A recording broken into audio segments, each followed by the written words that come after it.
Okay, Gangrel, Yes, what is sir. your most embarrassing moment in and out of the ring? P.S. You're cool and funny. You seem like a quality dude. I can vouch he is cool, funny, and quality. I don't know. Embarrassing moments. Uh, Do you have any? well, like what? Pooping yourself or something? Have you? Like, well, yeah, sure I have. Like WWE, WWF at the time. There's no days off. You know, the only thing you get off if you get pink eye is when you get off for something that's like super contagious. They'll let you off, but like if you were to take off, oh, I have a tummy ache or I have my stomach's upset. I got food poison. I can't wrestle tonight. Back when we were there, somebody else took your spot. There was no, oh, okay. It's totally different now than it was when we were there. So no, you worked through everything. So like it didn't matter, you know. So yeah, I have, but I wear black, so I don't think anybody would know it. I personally would have been embarrassed to myself, but I don't think anybody would realize it because of the layers of the different gear I wear. Trying to think what anything embarrassing. I don't know. Have you ever like tripped or anything? Oh, okay, yes, thank you. Okay, Okay. all right, there we go. We got one. So yes, England. Okay. Now, and this is why I suggest everybody should always. It's in the Liverpool Empire. Liverpool. And in England and over in the UK, I was wrestling for All Star Promotions. They were doing a show, so you should always walk your route to the ring before. If you're there early enough to the show, you should always walk your route because when it gets dark and lights change, this and this and that. So two embarrassing things. The one was the foot. I've told the foot in the elevator all the time, where the foot got crushed in the swag. Right? We've already covered that story, right?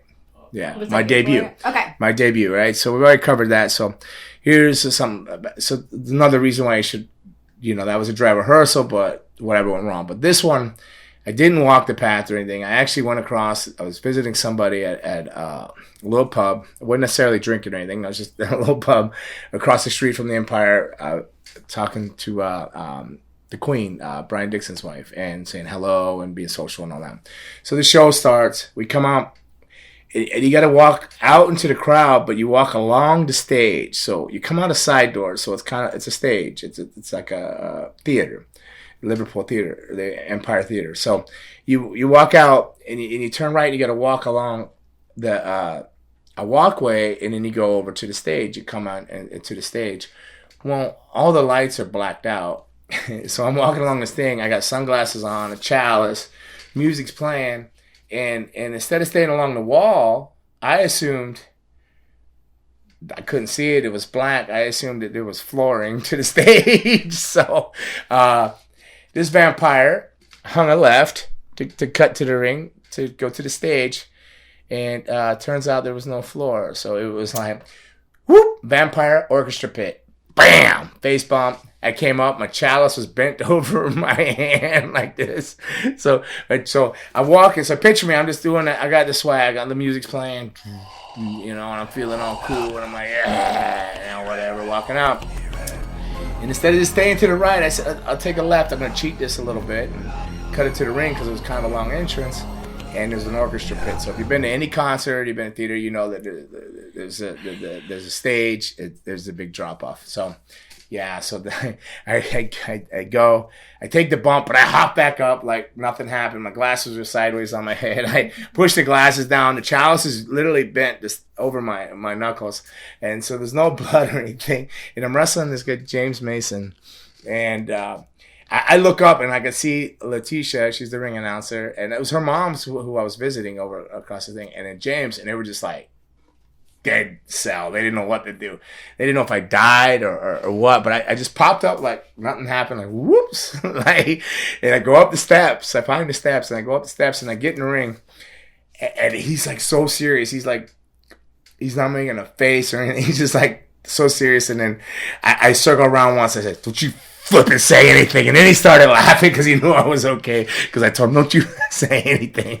But they were terrified because it was like a, man, it was a good 4 or 5 foot drop face bump. I just told myself. Thank God you're okay. Yeah. Well, my pride wasn't, but I got up and then I went to the ring and wrestled, and things, wrestlers, they like to they try to rib you and get you goat about stuff, but they tried a couple times. Some of the guys that weren't even really on that loop, some older guys were tried, and they like literally gave up. And they said, "Well, you're no fun." I go, "Why is that?" Because you're no soul. You just said you laughed about it yourself. I go, "Yeah, it was silly. I lived and I was good, but it was embarrassing. But you don't want to really make a big deal of it. The show goes on. I just went out there and acted like nothing happened. But I went in there and joked in the ring because I saw how terrified they were, So there was no blood spray that night. I don't even know if the fans realized because I was just walking and went poof, and, black, and then I just came up the steps. They thought you were doing your brood entrance. Yeah. Man. Thank God we're trained to action reaction. There's an action and you react to it, And I guess I just face bumped it and just hopped up, no soul, that went up in the ring, and then made a little joke to the guy I was wrestling, James Mason, who's an incredible, talented worker. I think he's one of the NXT coaches now over in UK, and then he just started laughing because he realized it was okay. But yeah, that was pretty embarrassing. Yeah. All right. I hope I covered that there. I think you did. All right.